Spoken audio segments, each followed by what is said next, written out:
Jer svi mi možemo biti besni i možemo biti ljuti, ali narcisoidna ljutnja je otvorena Pandorina kutija. To je nešto potpuno drugačije. To je simptom, to je njihovo obeležje. To je nešto što se javlja bez greške. To je nešto na što možete da ih prepoznate.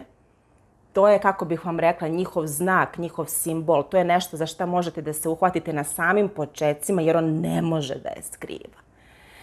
Narcisoidna ljutnja u odnosu na ljutnju koju osjeća empatični čovek javlja se iz najbanalnijih razloga. Javlja se iznenada, reakcije apsolutno nisu srazmerne okolnostima.